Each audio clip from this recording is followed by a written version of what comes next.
Olá, pessoal. Muito boa tarde a todos. Hoje estou aqui em Curitiba, né? Passei a semana em Brasília. Cheguei depois da meia-noite aqui em Curitiba. Foi uma semana bastante intensa em Brasília e vou conversar um pouco com vocês sobre os fatos que ocorreram, mas em torno do meu trabalho, evidentemente, né?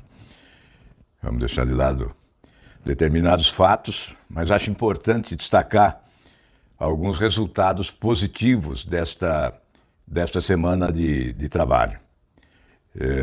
Espero que esteja chegando bem aí a nossa mensagem, né?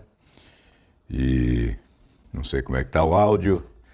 Se puderem me informar aí como está o áudio, eu agradeço. Mas estamos em Curitiba, hoje está uma temperatura agradável. Não está com o calor de Brasília.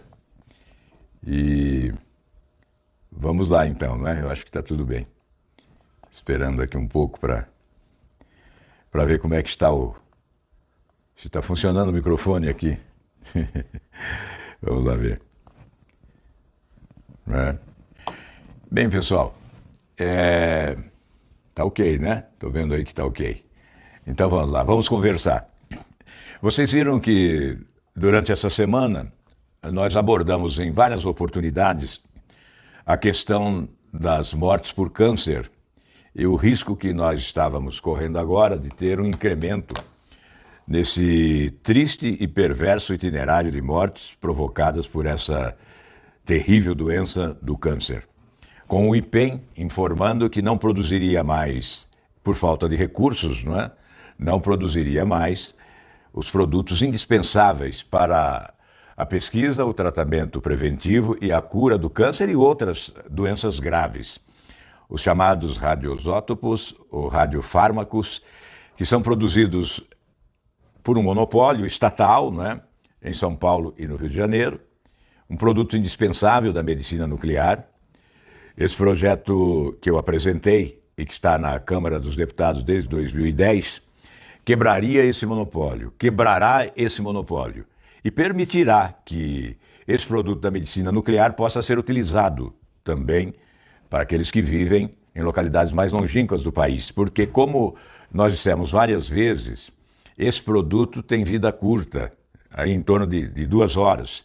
Então, somente os que residem nos grandes centros urbanos, nas capitais, com aviões chegando, podem se beneficiar com a pesquisa, com a prevenção e com a cura do câncer e outras doenças graves. Então, esse monopólio é discutível, primeiramente discutível, e em segundo lugar inadmissível, Acho que é inadmissível. Mas a boa notícia é que depois do anúncio de que 2 milhões de brasileiros estariam com o tratamento comprometido pela não produção desse produto, lá em São Paulo e no Rio de Janeiro, IPEM em São Paulo e EM no Rio de Janeiro, supervisão da Fundação Nacional de Energia Nuclear, Então, esses produtos são indispensáveis, não seriam produzidos mais por falta de recursos. Aí nós pressionamos e, na quinta-feira, o presidente Arthur Lira, da Câmara, determinou a instalação da comissão especial para apreciação do meu projeto de emenda constitucional, que foi aprovado no Senado em 2010, está há mais de 10 anos na Câmara, e será, na próxima terça-feira, instalada esta comissão especial para dar início aos trabalhos, e eu espero que em curto espaço de tempo, ainda este ano, esse projeto, essa proposta de emenda à Constituição possa ser promulgada pelo Congresso Nacional, a fim de que, a partir já do próximo ano, os interessados se mobilizem para a instalação da produção, da indústria que produz esse material necessário para a medicina nuclear. Portanto, uma vitória nesta semana. É evidente que se nós tivéssemos promulgado essa emenda constitucional há mais tempo, há alguns anos, nós não estaríamos vivendo esse drama, que foi anunciado pela imprensa, o Jornal Estado de São Paulo, depois eu vi também no Jornal Nacional da Rede Globo, a notícia de que não se produziria mais até que o governo liberasse os recursos, e nós tivemos, inclusive, a liberação de recursos agora para a continuidade dessa produção. Mas atende de 50% da demanda nacional, portanto, essa é uma providência que, independentemente da interrupção da produção anunciada recentemente, independentemente disso, a aprovação da quebra desse monopólio vai permitir o atendimento da demanda total do país. Nós podemos produzir isso para todos os necessitados, né? Então não há nenhuma razão para um projeto dessa natureza ficar em segundo plano na Câmara dos Deputados. Eu sempre digo que é fundamental para se exercer bem a atividade pública, cumprir bem a missão, desempenhar bem um mandato, é saber ler quais são as reais prioridades da população. É selecionar as prioridades. E, evidentemente, não há como negar que trata-se de prioridade uma aprovação de um projeto dessa natureza que vai permitir o atendimento de toda a demanda. Não é? Aliás, por falar em câncer, aliás, eu recebi algumas mensagens aí sobre esse assunto, das pessoas irritadas, revoltadas, dizendo que essas pessoas pagarão um dia, se não pagarem na terra, pagarão depois, diante de Deus, porque este pecado é mortal, essa omissão é mortal. Não há nenhuma justificativa para esta omissão. Então, eu quero cumprimentar o presidente Arthur Lira, porque ao primeiro apelo ele foi sensível e já determinou o início dos trabalhos da comissão especial para a próxima terça-feira. O ex-presidente da Câmara foi convocado inúmeras vezes, eu falei com ele inúmeras vezes, e ele não foi sensível ao drama vivido por cerca de 2 milhões de brasileiros que dependem desse remédio, desse medicamento, né, para o tratamento da doença. E, especialmente, os doentes de câncer de tireoide estavam com o seu tratamento inteiramente comprometido, porque é indispensável esse produto para o tratamento do câncer de tireoide. Então, vamos lá. O governo agora liberou recursos, diz que essa produção vai se retomar, mas nós precisamos de uma solução definitiva, que virá com a aprovação desse projeto. Agora de manhã, nós tivemos uma reunião de líderes do Congresso, por videoconferência, para definir a sessão de vetos.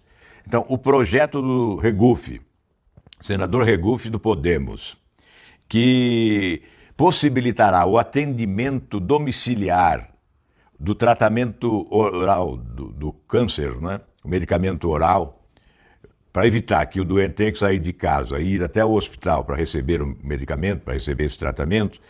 Então, os planos de saúde terão que pagar também pelo atendimento domiciliar, neste caso específico.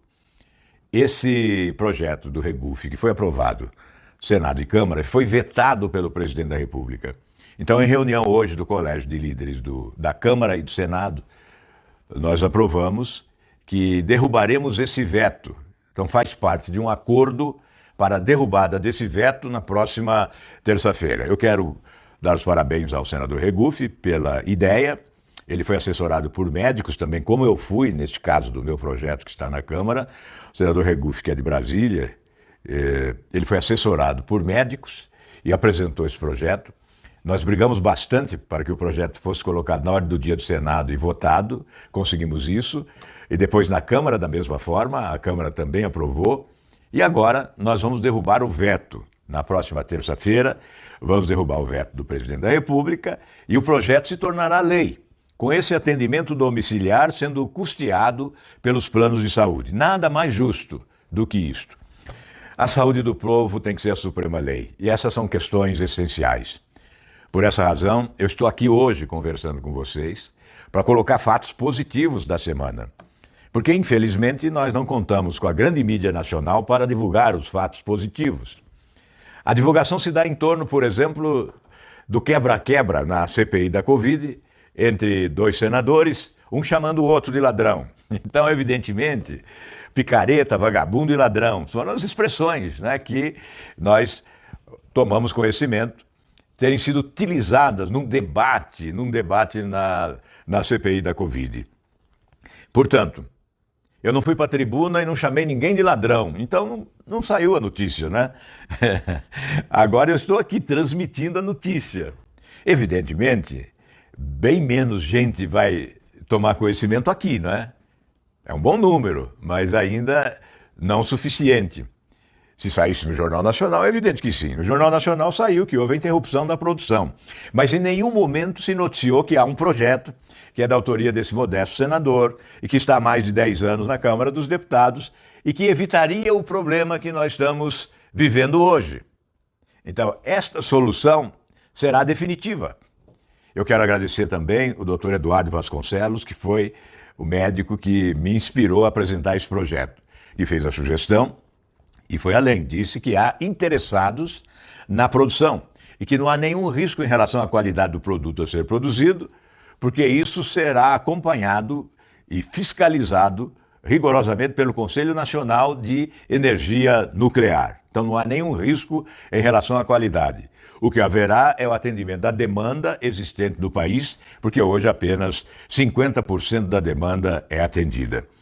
Bem, então, dois fatos importantes agora relacionados ao mesmo tema, a doença do câncer. Esse projeto que andará agora na Câmara para quebrar esse monopólio e permitir uma produção ampliada desse produto. E também o projeto do senador Regufe, que foi vetado pelo presidente da República, e nós derrubaremos o veto. Todos os senadores e deputados. O compromisso é de derrubada desse veto na próxima terça-feira. E aí nós teremos, então, uma lei em vigor que vai permitir a esse doente que tem essa triste doença, né, do câncer, vai poder ter o atendimento domiciliar em sua residência com o pagamento pelos planos de saúde. Sem prejuízo da medida provisória que o governo editou para justificar o veto. Depois nós vamos discutir essa medida provisória, mas o projeto do senador Regufe será lei e entrará em vigor assim que derrubarmos o veto presidencial na próxima terça-feira. Teremos sessão de veto, acho que na terça e depois na quinta, se necessário. Bem, esta foi uma questão. Agora, há um câncer na política que é a improbidade. A improbidade administrativa, que foi tema também desta semana em Brasília. E eu obtive, modestamente, uma vitória que é parcial, porque eu vou explicar o que vinha ocorrendo. Nós tivemos a aprovação na Câmara dos Deputados de um projeto de lei que altera a lei da improbidade administrativa. Essa lei da improbidade administrativa tem 30 anos. Ela já puniu mais de 20 mil políticos que não cumpriram com o seu dever. E esta lei pode ser aprimorada, evidentemente. O deputado Roberto Lucena, que é do Podemos de São Paulo, apresentou uma proposta para a modernização desta lei, para o aprimoramento desta lei. No entanto, o relator da matéria, que é um deputado do PT, fez alterações que distorceram totalmente o objetivo, comprometeram decididamente o projeto. Então, houve um desvio de finalidade. Se a finalidade era o aprimoramento da proposta, com o relatório e o texto aprovado pela Câmara dos Deputados, nós tivemos um grande retrocesso a favor da impunidade. Se há uma exigência hoje no país de rigor em relação à improbidade administrativa, esse projeto veio na defesa dos improbos e não daqueles que querem a condenação dos improbos. A improbidade administrativa, eu repito, levou à condenação 20 mil políticos, agentes públicos, não é, durante a sua vigência de 30 anos da lei de improbidade. Então há uma flexibilização nessa proposta aprovada pela Câmara, que veio para o Senado, houve um pedido de vista e a matéria seria votada na quarta-feira passada. E eu presento, por isso que é importante essa presença em Brasília, né? Eu sempre dizia que, embora a produção fosse maior com a deliberação remota, à distância, a eficiência ficava comprometida. Então, a presença em Brasília nos permitiu pedir uma audiência pública. E, evidentemente, de corpo presente é mais fácil convencer e vencer, não é? E foi o que ocorreu. O projeto seria votado e certamente seria aprovado na Comissão de Justiça quarta de manhã e à tarde iria para o plenário do Senado Federal. E a expectativa era de aprovação. E há pelo menos 9 dispositivos nesta proposta que veio da Câmara que são condenáveis, que nós não podemos apoiar, com os quais nós não concordamos em hipótese alguma. Então, por isso, já que não teríamos condições de rejeitar a proposta sem uma discussão maior, nós propusemos uma audiência pública e conseguimos a aprovação. Então teremos, por exemplo, a presença do ministro Herman Benjamin, que é do Superior Tribunal de Justiça, um especialista na matéria, na legislação da improbidade administrativa. Teremos o Roberto Liviano, que é do Instituto Não Aceito Corrupção, e teremos o Macedo, da Transparência Brasil. Foram os três que eu, como autor do requerimento, indiquei, e teremos outros três que serão indicados pelo senador Everton, que é o relator do projeto. Então, na terça-feira, às 9 horas da manhã, nós teremos essa audiência pública. Os três convidados que sugeri estarão presentes lá, estarão de corpo presentes, estarão presencialmente na Comissão de Constituição e Justiça para debater o tema. Os outros eu não sei se estarão em videoconferência, mas esses três seguramente já assumiram o compromisso de estarem presentes para a discussão desse tema. Alguns despropósitos, né? Por exemplo, alguém condenado quando era secretário municipal, se estiver exercendo a prefeitura, o mandato de prefeito da cidade, alguém que praticou uma improbidade administrativa quando era secretário e estiver exercendo o mandato de prefeito, se for condenado, não perde o mandato, continua no mandato. Então, essa lei, inclusive, vai retroagir, não é? Aí a questão do nepotismo, eu não vou citar todos os itens, não, que é cansativo.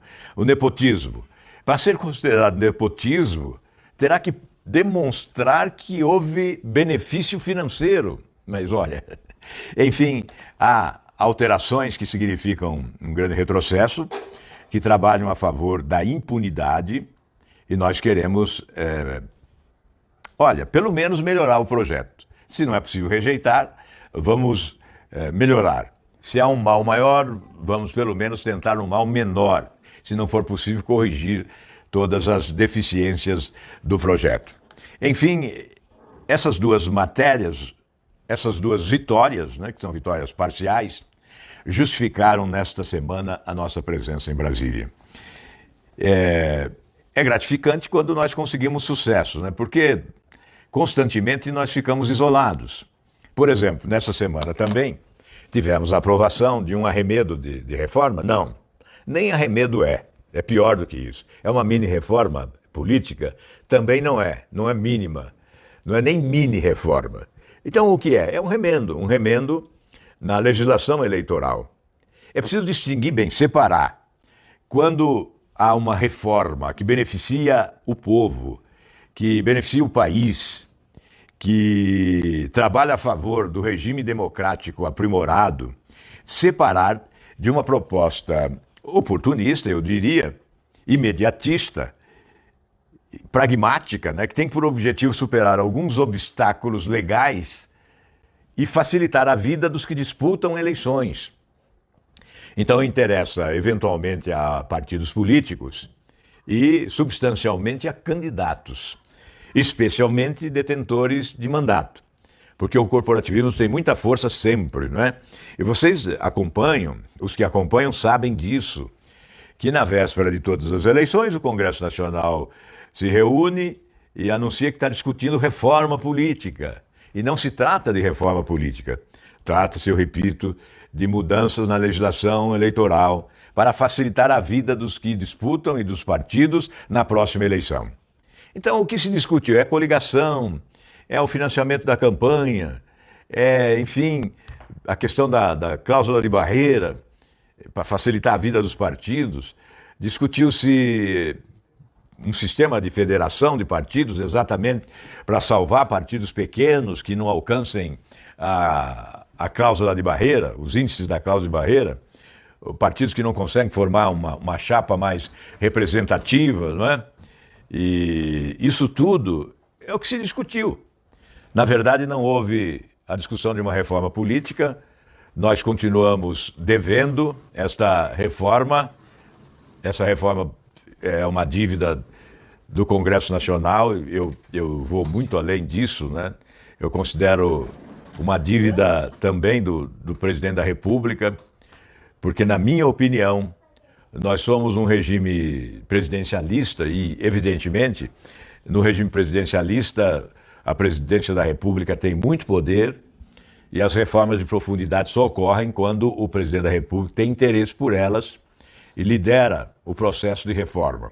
É por essa razão que eu sempre advoguei a tese de que nós só estaríamos oferecendo ao país um novo modelo político compatível com as exigências de modernidade, com a cobrança de redução dos índices de corrupção no processo eleitoral, enfim, com o aperfeiçoamento do modelo político, porque o nosso está totalmente desgastado, rejeitado pela população, reprovado nas várias eleições, condenado pela opinião pública. Nós só teremos, evidentemente, esta possibilidade se o presidente da República eleger uma comissão de especialistas para discutir, elaborar um projeto. Aí o presidente vai para a sociedade, se comunica com a sociedade. Por isso que eu disse sempre que um presidente da República tem que ser 50% gestor e 50% comunicador. Então, se ele tiver a competência de se comunicar bem com a sociedade e convencer a sociedade que a sua proposta é a mais adequada para o país, ele terá sucesso no Congresso Nacional. Na verdade, alguns presidentes, os últimos presidentes, se acostumaram a comprar para vencer. Não. Acharam mais fácil comprar do que convencer. E é preciso convencer, sem comprar, vencer. E aprovar as propostas de interesse do povo brasileiro. Eu não me conformo com esse sistema do toma lá da cá, que vigora no Brasil. É um sistema corrupto e cada dia se compra mais caro, porque cada dia a exigência da cobrança é maior. Nós imaginávamos que teríamos uma renovação produtiva no Congresso Nacional e que teríamos um Congresso mais ligado às aspirações do nosso povo depois das eleições de 2018.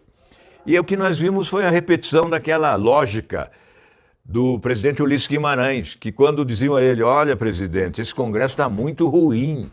Aí ele ironizava e dizia: então espere o próximo, né? Ou seja, espere o próximo que poderá ser pior. Então é evidente que há um desalento em relação à qualidade do legislador no Brasil. E é por essa razão que eu sempre defendo a tese que devemos compartilhar a responsabilidade de legislar. Nós somos muitas vezes acusados que legislamos mal. Por isso, convocar para compartilhar. A responsabilidade é nossa, final, não é? Mas nós podemos sim buscar o aconselhamento, a participação, a parceria. Nós podemos buscar, como eu fiz agora, nessa questão da improbidade administrativa, propondo uma audiência pública com especialistas para essa discussão.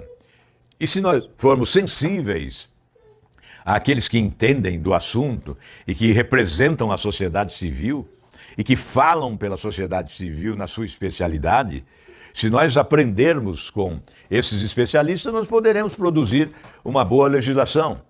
É por esta razão que eu tenho essa tese de que cabe ao presidente da República, nesse sistema presidencialista, apresentar esta proposta. Porque a reforma política é dos políticos? Não, é do Brasil. Se ela é feita por políticos no Congresso, certamente ela interpretará mais a aspiração dos políticos militantes do que de toda a sociedade. Alguém que se elege presidente da República, eu imagino, não pretende ser nada mais além disso, porque não existe nada mais além da presidência da República para alguém alcançar na política. Então, tem que ser suprapartidário, tem que ser insuspeito, tem que estar distante dos interesses corporativistas. É por isso que é legítimo advogar a tese de que cabe ao presidente da República ser o primeiro subscritor de uma proposta dessa natureza, a ser discutida, evidentemente, pelo Congresso Nacional, que dará a palavra final. Então, esse é o caminho. É por essa razão que eu defendo isso. E, mais uma vez, neste ano, nós vivemos esta situação de um Congresso Nacional apresentando um remendo à coxa de retalhos para defender interesses localizados e não para defender os interesses da democracia, do Estado de Direito e do país. Porque é evidente, se nós quisermos discutir com sinceridade uma reforma política, temos que falar, sim, quantos somos, quantos devemos ser, quantos senadores e quantos deputados. Qual é o corte? A Itália reduziu, a França reduziu, o Chile reduziu. Por que o Brasil não reduz o número de parlamentares? Eu tenho o projeto desde 1999. Esse projeto não anda, por isso que tem que ser do presidente da República. Com o presidente da República anda. A força do presidente da República, nesse sistema de presidencialismo de muito poder, é fundamental para a aprovação de reformas que contrariam interesses localizados. Então, se nós reduzirmos em 1/3 o Senado, por que 3 senadores por estado e não 2? Não é? Nos Estados Unidos são 2 senadores por estado. Eles são mais pobres do que nós? Podem gastar mais do que nós? É evidente que não. Se nós acompanhamos muitas vezes e aprendemos outras vezes e copiamos em outras ocasiões experiências de longe, de outros povos, de outros países, porque não copiamos o que é bom. Então vamos reduzir. Essa redução no Senado significaria uma economia anual de 1 bilhão e 400 milhões de reais. E se nós formos à Câmara dos Deputados, foi uma conta que fizemos rápida e pedi à minha assessoria que levantasse esses números, né? Se nós reduzirmos o que pretendemos na Câmara, será uma economia de 1 bilhão e 300 milhões. Ou seja, Câmara e Senado, 2 bilhões e 700 milhões de reais de economia. E aí sim teríamos um legislativo mais enxuto, mais econômico e mais qualificado. Principalmente mais respeitado pela população do país. E por que não fazemos isso? Por que não fazemos?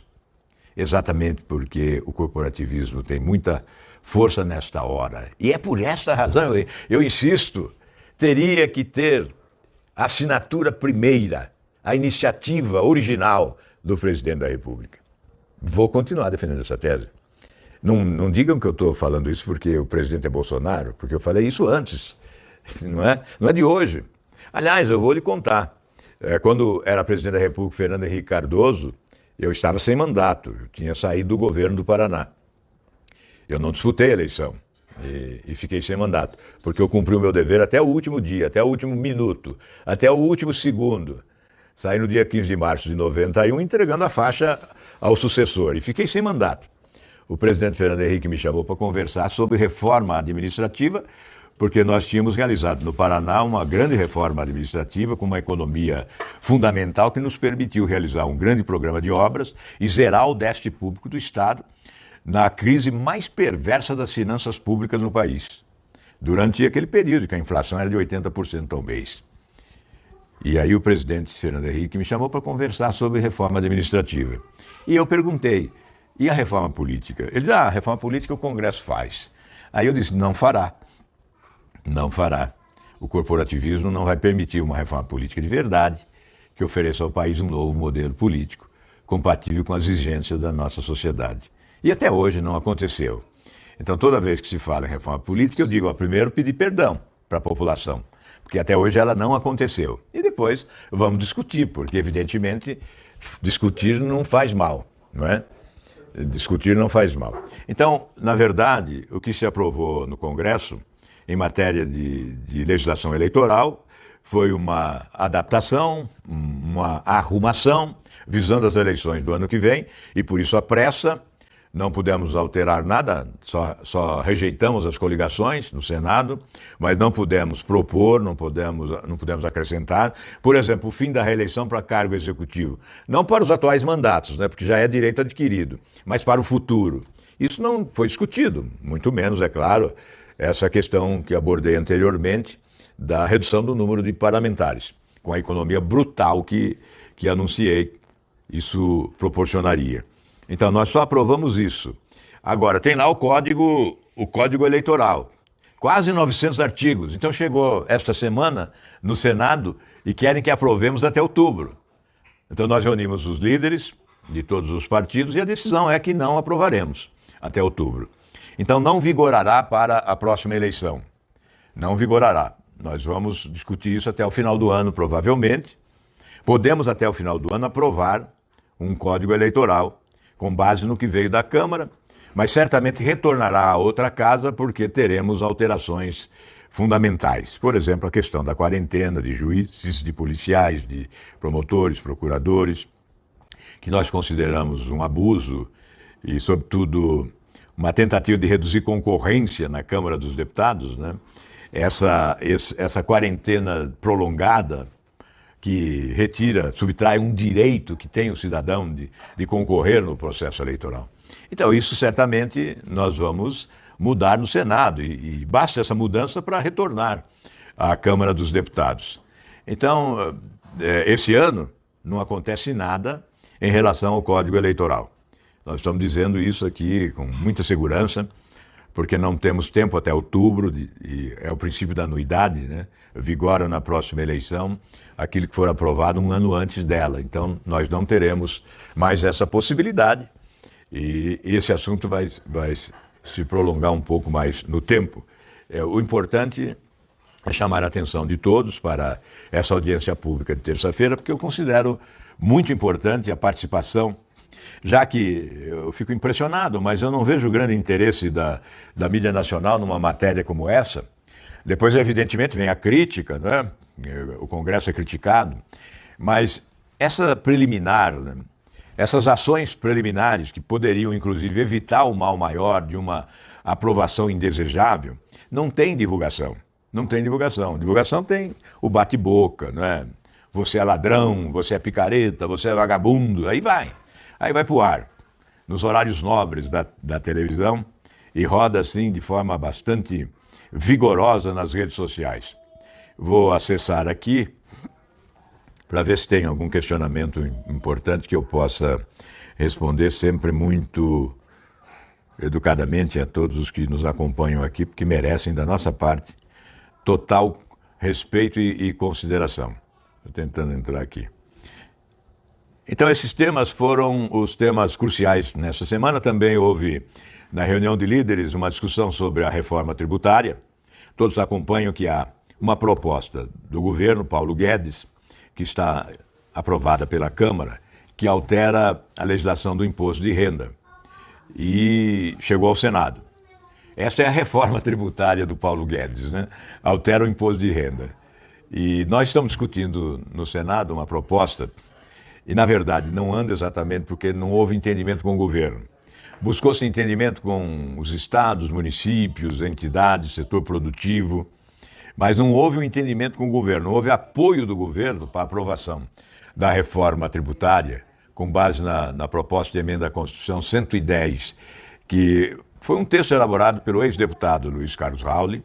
Eu levei para o Senado, propus ao presidente à época, Davi Alcolumbre, que fosse o primeiro subscritor. Eu preparei para assinar e encaminhar, o meu partido apoiando, mas eu entendi que não era hora de aparecer, de ser autor, de ser protagonista. Era hora de buscar eficácia, né? Fazer com que a proposta andasse. Então, depois de reunir o partido, na reunião de líderes, eu fiz a proposta que o presidente Davi Alcolumbre assinasse o projeto em primeiro lugar. Aí houve uma discussão no Colégio de Líderes, a proposta foi aprovada, o Davi assinou, 65 senadores assinaram, e essa proposta passou a tramitar no Senado, com reuniões simultâneas com a Câmara, e ao final, como não houve um entendimento também dessa comissão de Câmara e Senado, porque a Câmara tem lá a sua proposta, então o Senado passou a fazer tramitar esta, que deve ir para a Comissão de Justiça, talvez na próxima quarta-feira até, não é? Teremos votação desse projeto da improbidade administrativa na quarta-feira, mas é possível que a reforma tributária também tenha espaço na reunião de quarta-feira. E o senador Ângelo Coronel passou a ser o relator da proposta aprovada pela Câmara, que altera o imposto de renda. E ele já anunciou que não vai apresentar este ano. E nós pretendemos dar continuidade à reforma tributária ampla, a PEC 110, para que ela seja aprovada este ano. E qual é o conceito desta proposta? Evidentemente não vou entrar nos detalhes, que seria longo, mas qual é o conceito? O conceito é a simplificação do sistema atual, o conceito é tributar menos no consumo e mais na renda, é trazer o avanço tecnológico com o método Abu Rab, né, que é um cidadão aqui de Santa Catarina, que idealizou um método eletrônico de cobrança de impostos, né? Isso é uma modernização extraordinária do sistema tributário brasileiro. Então essas são as questões, né, que suscitaram um debate, principalmente estas foram as questões principais, né, que suscitaram o debate no Senado nesta última semana. E nós teremos então a continuidade dessa discussão da reforma tributária. Provavelmente o governo não vai gostar dessa ideia de jogar para o ano que vem a mudança do imposto de renda. Vamos esperar o desdobramento disso, né? Vamos ver se o governo aceita isso. Eu acho difícil e, na verdade, há uma disposição, sim, do Senado, do presidente do Senado, isso conversei com ele já, é uma disposição de colocar adiante o projeto da reforma tributária, né? Esse projeto que nós estamos já há muito tempo com ele na pauta do Senado Federal, e houve uma espera em razão do entendimento com a Câmara e com o governo, e como não foi possível esse entendimento de forma cabal e definitiva, a solução encontrada no Senado foi dar prosseguimento à tramitação da proposta. Então quero ver aqui se tem algum comentário exigindo resposta. Maria Ubner, sempre presente, muito obrigado aí pela sua participação. Ela diz que as prioridades precisam ser encaradas de frente, né, porque as pessoas sofrem tanto nesse momento difícil que vive o país. E vamos em frente, o número de parlamentares tem que ser no máximo a metade do que é hoje. O Ronaldo está defendendo isso, diminuir o peso dos estados do Norte e Nordeste sobre o Sul e Sudeste, onde efetivamente contribui mais para o PIB, não é nenhum tipo de rejeição, é só meritocracia. Depois aqui temos o Ângelo, há 10 anos na Câmara parado. Quantos deputados que gloriam de tantas ações não têm a coragem de lutar para esse projeto andar? Parabéns, se puder, que os parasitas tenham conhecimento de suas ações junto com o apoio do senador Regufe. Vamos lá. O Ronaldo está perguntando o que eu fiz de bem para o povo brasileiro. Olha, Ronaldo, eu imagino que essa ação de combate à corrupção que eu travei durante todos esses anos, sempre presente na linha de frente, combatendo para valer, me expondo, né? Tendo a minha vida devassada, né? Enfrentando para valer CPI, enfim, não vou aqui fazer essa retrospectiva. Eu tenho um material publicado que está aí no meu portal, para aqueles que desejarem, tem lá os 10 mil dias de combate à corrupção. Eu imagino quanto isso deve ter sido importante para o país. Além dos projetos, evidentemente, não é? Além dos projetos, são projetos que eu acabei de narrar aqui, a apresentação desse que está há 10 anos, tem o do Foro Privilegiado. Eu tenho cerca de 12 a 15 projetos parados na Câmara, outra a limitação das taxas de juros, mas eu aprovei mais de 200 projetos nessa trajetória toda, né? Um deles, ainda quando eu era deputado, o da aposentadoria especial dos professores brasileiros. Como forma de compensação em razão do salário pífio, né, insuficiente que os professores sempre receberam no país, né, nós apresentamos e aprovamos uma emenda à Constituição que inseriu no texto constitucional a aposentadoria especial dos professores, que vigorou durante todos esses anos, até esta reforma da Previdência que ocorreu recentemente. Mas só no Plano Nacional de Educação, o último, que eu fui relator, eu aprovei mais de 50 emendas, mais de 50 emendas. Então não vou dizer aqui para você tudo o que eu fiz, né? Como governador do Paraná, então seria ficar aqui semanas falando, quem sabe me abastecendo aqui de água para poder continuar falando. E no Congresso também. A legislação do desporto, praticamente toda essa nova legislação do desporto surgiu na CPI do futebol, que eu idealizei e presidi no Senado. Então surgiu a legislação do desporto, surgiu o Estatuto do Torcedor, que tem sido fundamental. E, evidentemente, as alterações da Lei Pelé também fui o relator e lá coloquei várias emendas, né? Inclusive, recentemente, com essa questão da Olimpíada, nós pudemos mostrar que mais de 400 milhões de reais foram distribuídos a clubes formadores de atletas olímpicos, né, em razão de uma proposta minha nessa legislação. Então, são inúmeras as proposições, mas eu coloco como essencial realmente o combate à corrupção nesses anos todos, que eu considero isso fundamental para o país, né? Enfim, não vou ficar agora prestando contas aqui, que vai ser cansativo. Vamos lá. Paulo César, restam poucos políticos que fazem política séria. Joana, é preciso mudar para valer. Queremos reformas e não remendos. O um projeto que certamente significará um avanço na preservação de vidas. Ele se refere a esse projeto aí dos radioisótopos. O marco, portanto, vamos Florinda, não anda. Tudo que o presidente pede ou engaveta. Não, essa é uma história de transferência de responsabilidade e não é verdade. Tudo que o presidente pede, quando ele pede, ele é aprovado. Se for bom para o país. Isso eu tenho que dizer, eu condeno, vocês podem notar que eu sou muito crítico em relação ao Congresso também, né? Mas não é verdade. Aliás, os principais projetos para o país de avanço foram todos aprovados e não foram da origem da Presidência da República e do governo. Lei das Sociedades Anônimas, o marco regulatório do saneamento básico no país, o marco civil da internet, enfim, esses projetos todos aí relativamente à pandemia, praticamente todos, foram lá do próprio Congresso Nacional. Eu próprio consegui aprovar no Senado, está parado na Câmara, né, o projeto que desburocratiza para a produção de vacinas no Brasil. Então, essa história não confere. O que é um deserto de ideias na esplanada dos ministérios, eu tenho que repetir isso incansavelmente. Porque se houvesse iniciativa, se houvesse criatividade, certamente as coisas seriam diferentes. Acha mais fácil o presidente transferir a responsabilidade que é dele para estados, para municípios, para o Supremo Tribunal Federal, como se o Supremo governasse o país, né? O Supremo não governa, ou para o Congresso, que também não governa, e que depende muito do Executivo para ser eficiente. Um Executivo eficiente pode fazer um Congresso mais eficiente, sem dúvida nenhuma, mas infelizmente há os encantadores de serpentes que preferem permanecer no palanque o tempo todo, encantando os que sequestraram, né?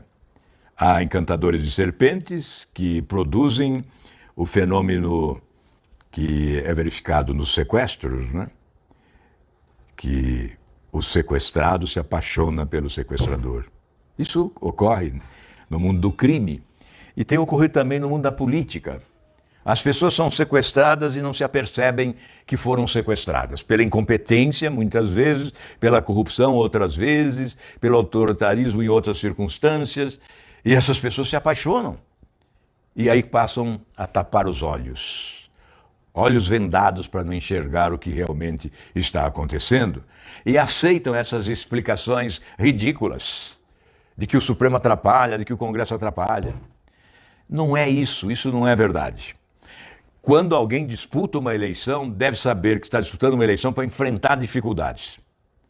E essa história de transferir responsabilidade de um lado e de outro lado, produzir nuvens que acobertam os problemas mais aflitivos do povo, desviando o foco para problemas periféricos, ignorando os gravíssimos problemas que sacodem o país e atormentam o povo brasileiro. Essa é uma estratégia perversa de desonestidade, de indignidade. É criar fatos secundários para evitar o enfrentamento dos problemas maiores por incapacidade, por incompetência.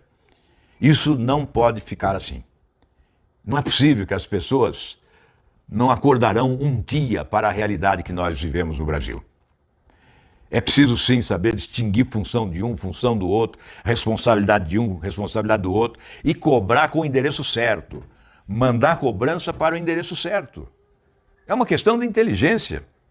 É preciso acordar. Ramírez, insalubres teriam que ser protegidos. Não é esse absurdo que é feito. Cúpula venenosa. Trabalhamos para gerar a própria política. Ana Rodrigues, iniciativa excelente. Trabalhar pensando nas pessoas com essa doença terrível que é o câncer. Bem, gente, são muitas os comentários, né? Eu quero agradecer a todos que participam. Evidentemente, não podemos fazer referência a todos os comentários, que são inúmeros, ficaríamos aqui muito tempo, não é? Quero agradecer sinceramente pela participação, pela presença aqui conosco e dizer que continuaremos nessa caminhada. Espero que todos possam ter um bom final de semana, amanhã é sábado, né? Mas que continue conosco aí, multiplicando. Olha, se vocês acompanharam durante a semana a minha página no Facebook, por isso que alguém perguntou o que eu tenho feito, né? Quem acompanha online, né? E vê as ações, né? O dia a dia, o trabalho que é realizado. Essa semana mesmo foi uma semana muito intensa em Brasília. E, na verdade, o que eu posso dizer a vocês é que o trabalho presencial ele tem mais qualidade, né, do que esse remoto. O trabalho remoto produziu quantidade. O Senado nunca produziu tanto, mas a qualidade é outra presencialmente. Você exerce mais influência, né? Você consegue interferir mais no processo. Por isso eu tenho ido, depois de tomar as 2 vacinas, eu passei a ir para Brasília toda semana, estou lá presencialmente, né? Porque estamos com o sistema híbrido. O senador pode participar de casa ou lá. E eu tenho ido toda semana. E, como eu disse, voltei ontem, depois da meia-noite eu cheguei aqui em Curitiba, um voo que sai de Brasília depois de 21 horas e 30 minutos, né? Cheguei em casa mais de meia-noite. Então é isso, gente. Vamos continuar o nosso trabalho. Segunda-feira estarei em Brasília, teremos a reunião do Congresso Nacional às 16 horas para apreciação dos vetos. Um deles é esse a que me referi, do senador Regufe, que diz respeito ao tratamento de câncer domiciliar pago pelos planos de saúde. Vamos estar lá em Brasília toda semana. E depois, no outro final de semana, eu terei que ir a Belo Horizonte, a convite da Polícia Federal, das entidades, né, que representam essa instituição, que é a Polícia Federal, fundamental no nosso Estado de Direito, né? Então, a Polícia Federal, a Polícia Rodoviária Federal, a Polícia Civil, imagino também que a Polícia Militar, as Forças de Segurança Pública do Estado de Minas Gerais, nos convidam para um evento, uma homenagem, e em que estará presente também o governador Zema. Terei a satisfação de partilhar com ele esses momentos aí, com esse convite. Isso será na segunda-feira, dia 4, e já na terça-feira, depois, dia 5, estarei novamente em Brasília para o desdobramento dos trabalhos lá na capital. Bem, há um problema que ainda não foi solucionado, que é uma sabatina para completar o número de ministros do Supremo Tribunal Federal. Hoje estamos com 10 ministros. Desde o dia 12 de julho, quando se aposentou o ministro Marco Aurélio, o presidente da República indicou o doutor André Mendonça para o preenchimento dessa vaga. E o presidente da Comissão de Justiça tem deixado na gaveta essa indicação. Há informações de que desejavam a substituição do nome. Obviamente, não há hipótese de substituição. O presidente da República não substituirá. O senhor André Mendonça, o doutor André Mendonça, não abrirá mão também da sua indicação. Então é evidente que nós temos que votar. Aí veio outra informação de que esperava-se primeiro o número de votos para a rejeição do indicado, para depois convocar a sabatina. Vão esperar sentado, na minha opinião. Então não haverá essa hipótese também. Não há outra saída. Tem que colocar em votação. Hoje já há a notícia de que até o dia 15, provavelmente, nós teremos essa sabatina para o preenchimento dessa vaga no Supremo Tribunal Federal. Bem, todos sabem, eu já defendi aqui várias vezes, a minha posição é de mudança desse sistema, mas enquanto esse sistema perdurar, o Congresso, o Senado Federal, tem que cumprir o seu dever constitucional, tem que sabatinar o indicado. Só o presidente da República tem essa prerrogativa de indicar para o Supremo Tribunal Federal e nos cabe somente sabatinar e votar, rejeitar ou aprovar. Então esta é a única solução.